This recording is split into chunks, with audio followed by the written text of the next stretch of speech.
All right, there's a new book out that may be familiar to you. The book is called White Heat, and it is based right here in the Valley.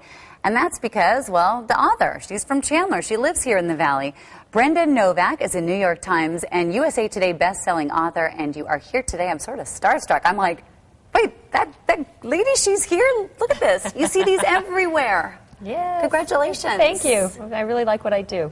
When did this book come out? This book came out last week. Last week. It's brand new. It's the first of 3 new ones that are coming out that are connected. Okay. All set here in Arizona. Now, have you always lived here in Arizona? No, actually, I live in Sacramento right now, but I grew up in Chandler. Okay, you grew up in Chandler. But this book is set in Chandler. Well, it's set in Paradise, which is in Arizona, farther in the southeast. Exactly. So, okay, let's talk about this book and what it's about and sort of how did you find your characters? Any of them real life that we could try to figure out who they are? No, they're all fictional. But the book is about 2 undercover operatives that work for a private security company out of LA, and they have to pretend to be married to infiltrate this dangerous cult that has taken over Paradise, which is now a ghost town. Okay. So they have to go into this cult and try and figure out if some of these terrible rumors that they've been hearing are, real, if there's something behind them, if they can stop this leader. And so it gets kind of dicey because it's something where it's not like they can call for backup real quick, Because they're in Paradise. They're in Paradise. Now there's got to be romance, right? There is. And what's funny about this novel is it starts out with the heroine feeling pretty uncomfortable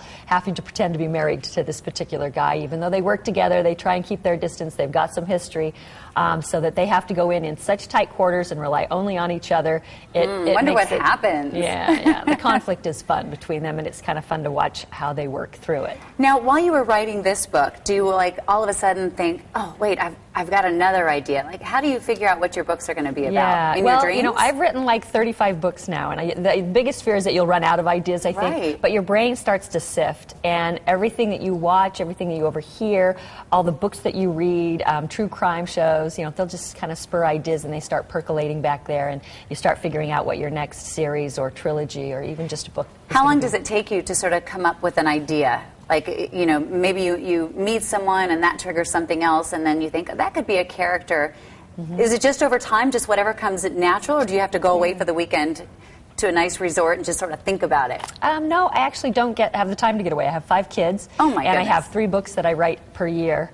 So it's a pretty hectic schedule. And so luckily the ideas haven't been the problem part of it. It's actually executing the ideas. Right, finding the time to actually write.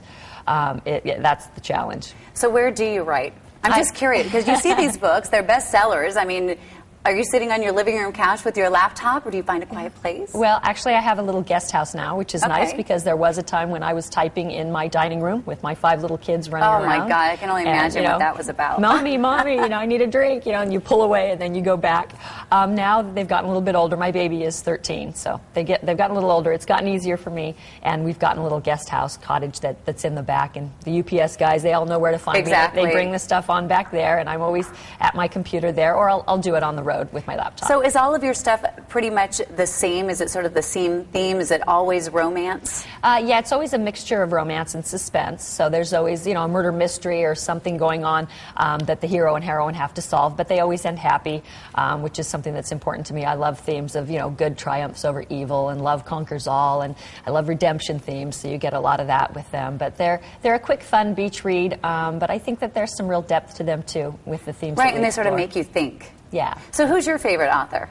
Oh, boy. Right now, I'm really living author would probably be Susan Elizabeth Phillips. Okay. Yeah, she's a contemporary romance author. Do you find time to really read? Good at characterization. With 5 kids? How would you do that? I have to read. That's how I fill the well. But I read a lot of true crime. I read a lot of straight historicals. I don't always stick in my own genre, just because I think it makes me more varied as a person. Mm-hmm. I'm taking in information I wouldn't normally, run into, and I'm able to use that in my writing, and it sort of enhances it and makes it deeper. Great. Well, thank you so much for coming on the show, and I can't wait to read it. I'll find some time. Wonderful. To like you say, fill my well. Yeah, there you go. Yeah, and maybe you can come to the book signing tonight. That's right, book signing tonight. Yep. Okay, and we're going to have more information on our website, the book signing tonight. Wonderful. And it's at SonoranLiving.com. And 5 lucky Sonoran Living viewers right now are going to win a copy of Brenda's book. Just be callers 1 through 5 to 877-ABC-1515. That number is 877-222-1515. Promotional consideration is provided by Brenda Novak.